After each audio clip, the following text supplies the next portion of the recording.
Hello and welcome to IT Audit with SK and yet another exciting video where I'll be doing two things. Number one, I'll be giving you a crash course on how to audit SQL Server. At the same time, we'll be using output from the AI video where we had an AI showdown. Essentially, we ran a prompt to generate an SQL database audit work plan on Copilot and Gemini on ChatGPT. So we'll be using that output to essentially also demo how you audit SQL Server. So doing those two things. Couple of disclaimers. Number one, I am using my home laptop. So this is something you can do as well. If you have a laptop, you can set up um, SQL Server just for you to explore.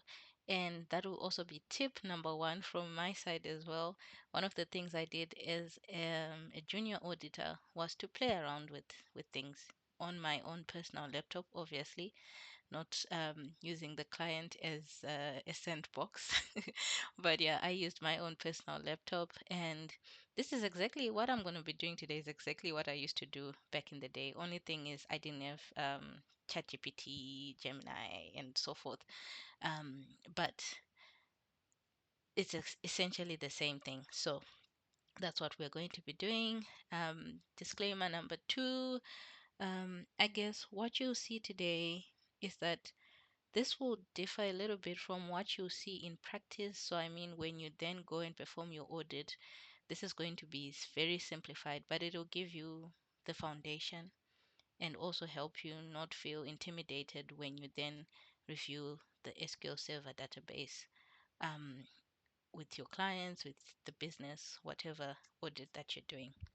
So, right, with that out of the way, I'll also be giving tips and a lot of information download is coming your way. So let's get started. So what we did, if you want to recap, please do watch the video. But also, this is the prompt that we ran to get this SQL database audit work plan. And the assumption was that you're starting from scratch, you have no work plan, it's never been audited before. So you are starting with nothing. So this is where we are going to be also kicking off. And one of the things you need to be familiar with is there are two ways to go about this. Number one, you use queries, and number two, you perform manual steps or procedures. So I'll demonstrate both. Let's start with query. So I've just clicked on new query there, and then we're ready to go. So first thing, we want to know what version of SQL Server this is. So I'll copy that, paste it in there, and then I'll execute the query. So this is SQL Server 2022 RTM build 16. That's what that means. Another tip I'll give you is that a lot of support is available if you want to understand what RTM is, what 16.0.0.1 and so forth, what that means as well. There's a lot of support available on the official Microsoft site. So that's another tip I'd give you. If you feel maybe whoever you're auditing is misleading you in quotes, you can always verify that information on Microsoft itself. So we know this is Microsoft SQL Server 2022. This is important because we have a risk here. The Let's say whoever you're auditing is on SQL Server 2003, for example. Now, that would be a bit of a red flag because that's no longer supported, it's outdated, it definitely will have vulnerabilities. So, that's the importance of knowing the version or build number that the SQL Server is on. And again, that information available on Microsoft website. I'll put it in the description for you to find easily. Right, let's go on to the next one, which ties almost with the same point. So we've got our script here. Let's just copy that and paste it. What you'll see me do is I'll just run one script at a time because I'm explaining what it means. But essentially, you could run everything at the same time. It will only be difficult if you have an error. You'll then need to debug where that's coming from. But it's a side note. Anyway, I've executed this. It's showing me RTM. And I just did a bit of research. RTM was an update as of November 16, 2022, but you could fact check me on that. It was a service pack. No, it wasn't. It was an update, yes. Um, Maybe not. I'll fact check that and I'll put it in the description what RTM is. But anyway, essentially there have been no other updates or patches on my version of SQL Server that I'm using today. So that's why there's only one raw item over there. But again, the risk is also something you need to be thinking about. Missing patches can expose the system to known exploits, right, or vulnerabilities. So that's great. There's also a manual step there. So review patch history via Windows Update or SQL Server installation logs. I won't do that, but when I do the Windows training as well, I'll demonstrate how to do that. Great. Now, another area you'll be interested in are the listing of users, groups, permissions, and so forth on the database. So this is the suggested script from Copilot. And what I can see is it's giving me 5 SQL users, right? This is not what I'm expecting. But again, like I mentioned, this is why practice makes perfect. So I know this is not what we're expecting, or it's not complete from my perspective. What I was expecting to see are a couple of Windows logins as well, because I know they're configured on the database. But if you do not know, then you may think this is complete. But this is why we're practicing, so that you know. So what I'm going to do is I'm also going to now demonstrate the manual process. So where are we? So it says here manual, navigate to SSMS, which is where we are right now, SQL Server Management Studio. Go to security, go to logins, go to users. So we go to security, go to logins. These are the users. So that's what I mean. I expected more or less what we're seeing on the Object Explorer logins listing here. So not 6 items, but a little bit more, right? So this is what we have. I'm sure when we go through the results from Gemini or ChatGPT, we'll get a better output for that. But these are the logins. Why you're interested in them? They may be unauthorized users which would have access to SQL Server. So you can do a sort of an eyeball and see, oh, maybe IT audit with SK is actually not supposed to be there. And then you get management or whoever to validate that everyone who's appearing on the logins is appropriate. So I won't go into detail much. After all, this is a crash course. The next test we wanted to see was password settings. And the risk is weak or default passwords increase risk of a breach. So Copilot didn't have any steps for us or script for us, but it did suggest some manual policies that we can look at, right? So what I'll do is for this test, I'm pretty sure between Gemini and ChatGPT, we will be able to see the results. So I'll also explain the manual steps when you go about it later on in the video. Then list of databases. You may be interested just to know how many databases there are uh, in as you perform your audit. So we want to see the listing of databases here. So I'll execute that. We have master, tempdb, model, msdb. So these are like defaults. They usually come by default when you install SQL Server. So unused or unknown databases may pose security or compliance issues. So, but essentially, you may want to know as well which database is financially significant. So there may be different additional databases. So this is also what I meant, I guess, when I said this is a simplified version. In real life, on production, when you are auditing, there may be 5, 10, 15 databases with more defined names as well. So you may want to know that information. And another way to go about it, if you see here, right here at the top leftish corner, right there you can see available databases. If you drop that drop down, you can see the same information. So there are many ways to go about it, essentially, right? And Where we server roles and access. So you want to see maybe excessive privileges, which can lead to misuse or data leakage, amongst other risks. So we have a script here which we are going to run up to there. Oopsie, what did I do? Let me paste that. Okay, it's a bit of a long one.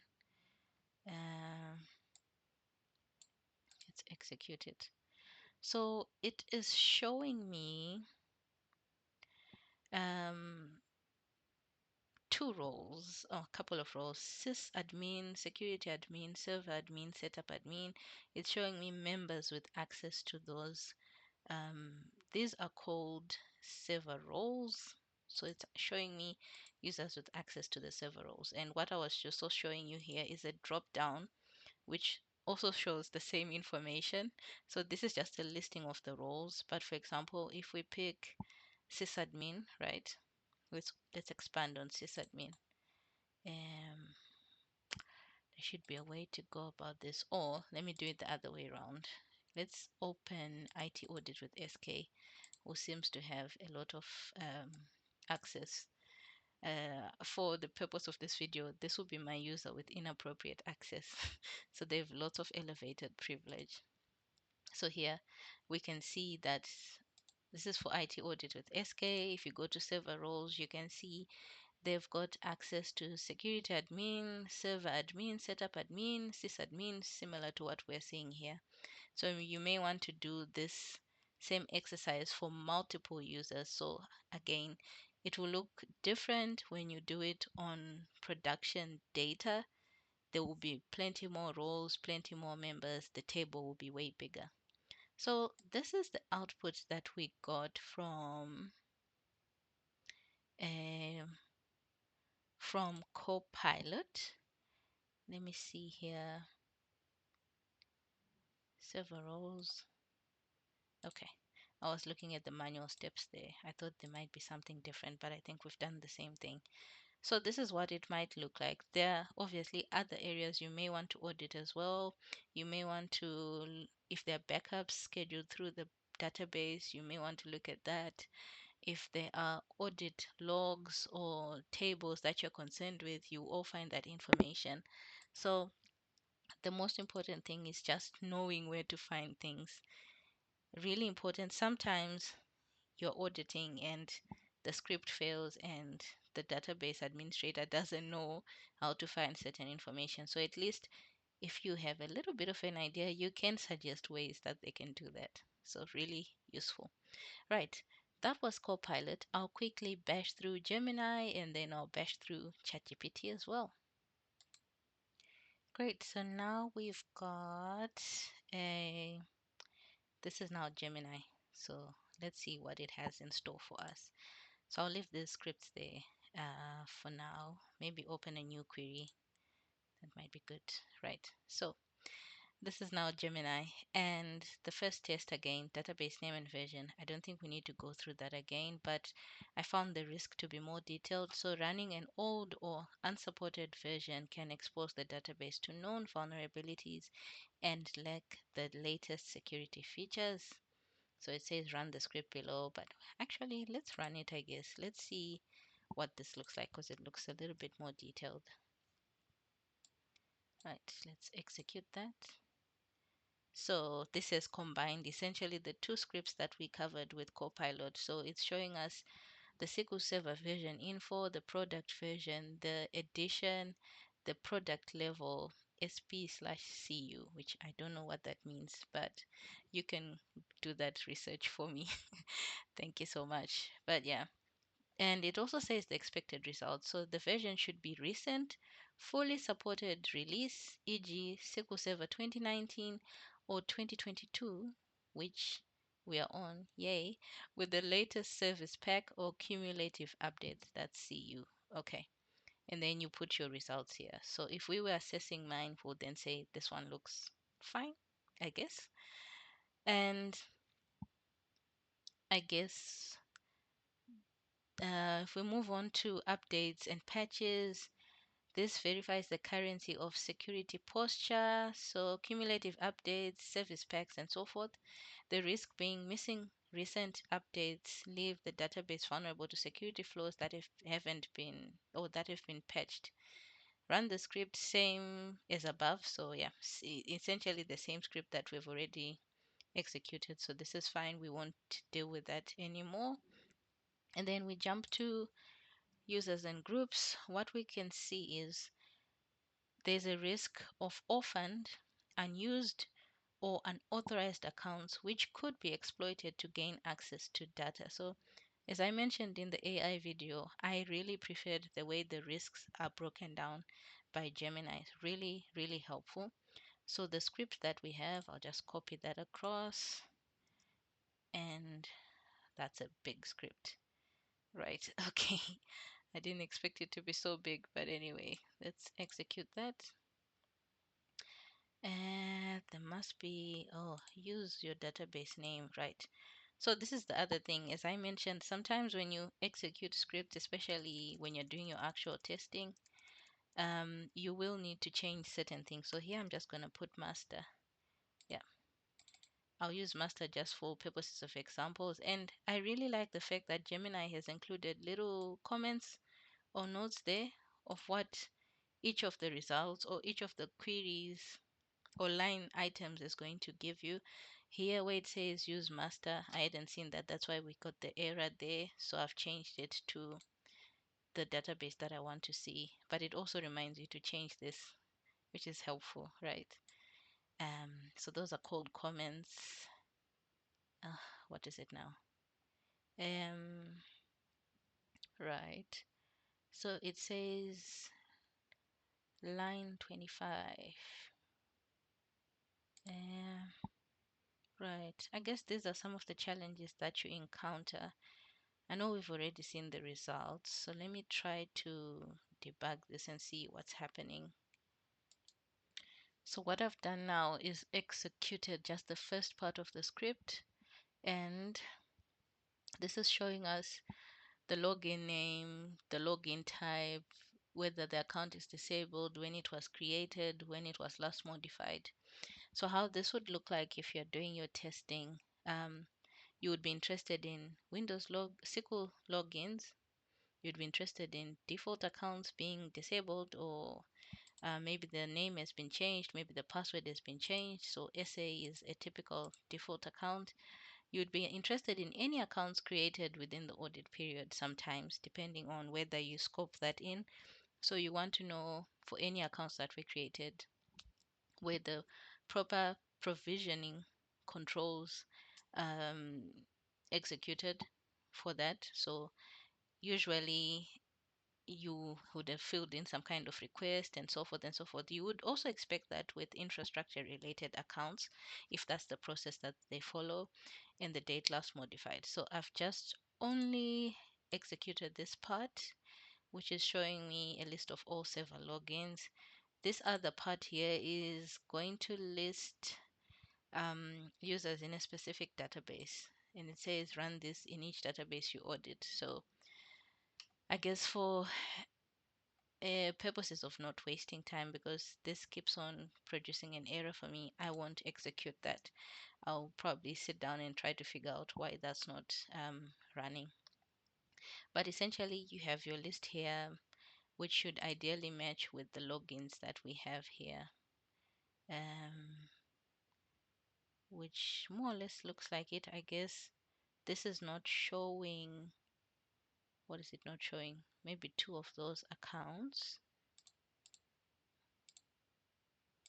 but the rest of them are showing, right? Which is fine. I guess I won't dwell much into that.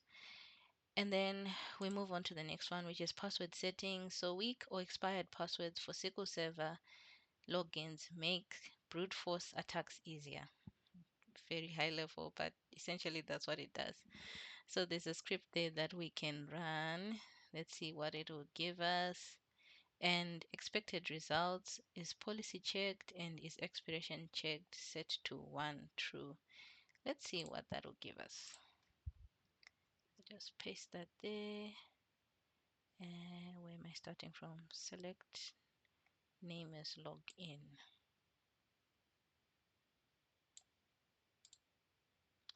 Right, so it's showing this account, which is what we've called the inappropriate account for purposes of this demo. So IT audit with SK, policy is enforced, enforced expiration, that's on. Control status, I'm actually not sure about control status. And as control status, interesting. I guess we could get an explanation for what this code is actually doing. So let's experiment a little bit. Explain what this code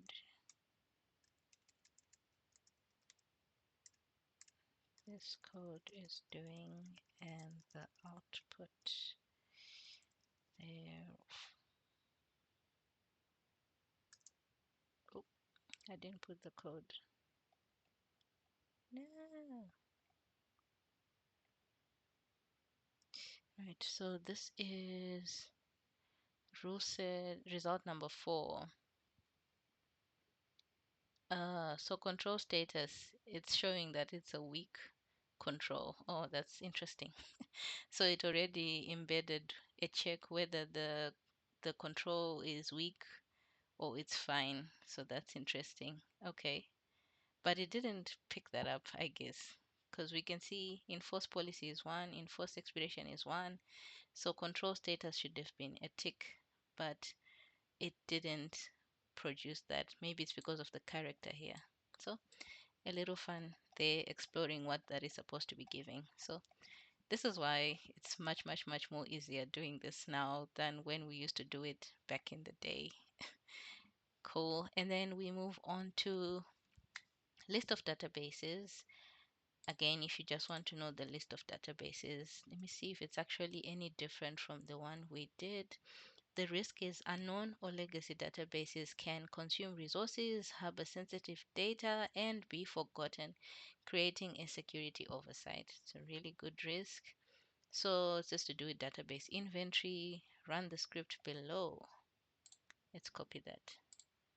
So what I'm finding with Gemini output, it looks like, where did we start? Select as database name. It looks like the scripts are a little bit more detailed. So that's interesting. This didn't give any results. Select name as database name. Select name as database name. State offline, online, restoring, etc. Where name not in master temp model. Or I guess that's why. Let me remove one of these for fun. Right. Let's execute it again. So this is how you just play around with stuff and then see what it gives you. So this is now showing us master, it's online, it's simple, recovery model. It was created in 2003. Right, so yeah, if you had more live databases in a live environment, then you can expect to see a lot more databases, some even offline, some restoring, and so forth. So that's database inventory. And lastly, server roles. And let's see what we get here. So overprivileged users, especially in roles like sysadmin, have full control and can bypass all security measures. Right, so that's what you want to look out for. Certain server roles grant certain privileges, which can be excessive in some instances, especially in combination. So um, we will run the script here and again see what it gives us. We're starting from there, right? Let's execute. So it's showing the server role. It's showing the members with access to that server. So really similar to what we saw with Copilot. And it's also showing the type of login. So SQL login, Windows login, and so forth. And expected results, the number of members in high privilege roles like sysadmin or security admin must be minimal. and limited only to essential administrators. In a big organization, 1 to 3 may not be ideal. They may have additional controls around that as well. So this is just a recommendation according to Gemini. But you may then need to tailor the context to the organization or the business unit that you're reviewing. So that's Gemini. Let me know what you think about Gemini results. We'll now quickly bash through ChatGPT. And this is now ChatGPT. I won't run through the output. We saw it in a previous video. So I'm essentially going to paste the the scripts in each instance, just see what it's like and how it compares to the other two that we've already looked at. So this is the first one. This is to help us identify the instance identity and version of the database. So execute that. Similar results to what we saw, a little bit more detail here. Product build, product level, RTM, product version, and so forth. So this is a little bit more detailed. And then we have patch level and build detail. That's another script which is also going into further detail. We'll run this as well. So this is giving us a consolidated view of build slash patch info. Some fields may be now on older versions. And that's a really important point that, or tip I had forgotten to give as well. Whilst most of these scripts will work on multiple versions of SQL Server, depending on the version, some of them may not execute. So if it doesn't execute, that's why you also then need to go to manual procedures. So that's a really important reminder that we got there. And then we've got script C, which is looking at server logins, Windows, and SQL. So that will be more detailed than what we saw on Copilot. So this is starting with select principal ID.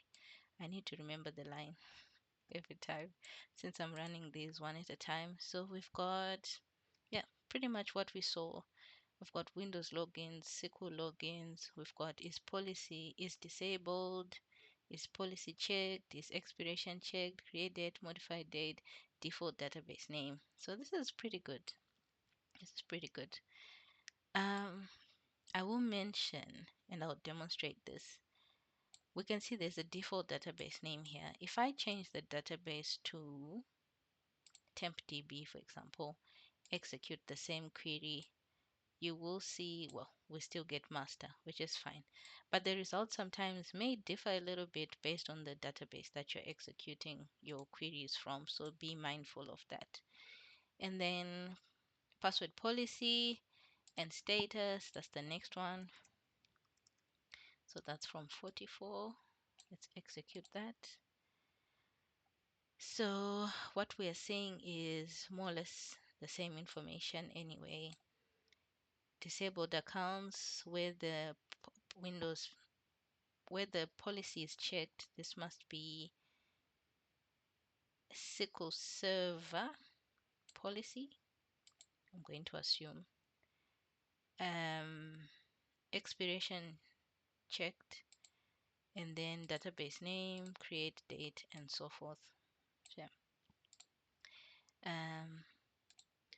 right, so according to the script, is policy checked should be 1 if Windows policy is enforced, right? So that's a correction on my part.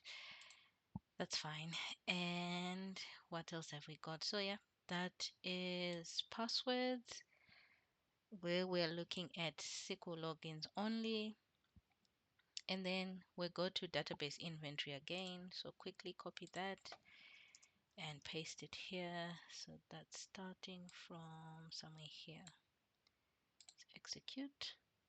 So what we are seeing here is the list of databases, the owner, the state, whether it's online, recovery mode, very similar to what we saw with the query from Gemini. So that's what we have here, is encrypted, is read only, and so forth. I won't go into those details, but just for purposes of you knowing how to list the databases, that's the information we have there. We have script F, um, which we want to see several roles and their members, really useful. So there is a syntax error somewhere. Okay, excuse me, it's the way I executed that. Right, so we can see several roles and the members that are within that. So we have several roles and members, and then a quick spotlight on high privileged roles. So which is the same anyway, because all of these would be considered high privileged roles. So security admin, setup, sysadmin, server admin, they would be considered privileged server roles. So that's why it's more or less the same table that has been duplicated. And then what else can we look at? Script G, which looks long, and that would be the last script. This one is to list all databases, users, role members, and permissions. And it's quite long, so I hope it can execute to completion. Uh, I'm a bit nervous about this one. In fact, let me start. Oh, surprise, surprise. No, I've executed everything. Let me run it as a new query because it's quite long and I'm a bit nervous if it's actually going to execute everything. Let's see. Okay, where are the results? Interesting. So the query executed successfully, um, but there are no results. Let me see what this query actually wants us to do. Right, so script G, what is it supposed to do? Produce a consolidated result when you can export to CSVs, keep system DBs by default. I guess this it's consolidating results, which I guess wouldn't be needed in this case. And there may be something missing, maybe the way my SQL Server database is configured. That's probably why we're not getting any results.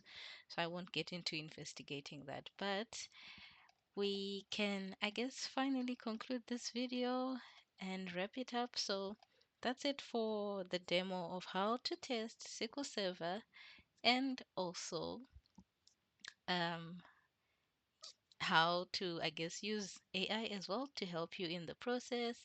So really, really useful tips that we learned across this video, and I really hope that you found it useful as well. Do let me know if you enjoyed this, if you want to see a lot more of these live demos, if there's any specific, I guess, software or anything I can help with, do let me know. I'll try my best to also demo using that software or platform that you want to see. But otherwise, that brings us to the end of this very detailed and slightly long video. I hope you enjoyed it. See you next time.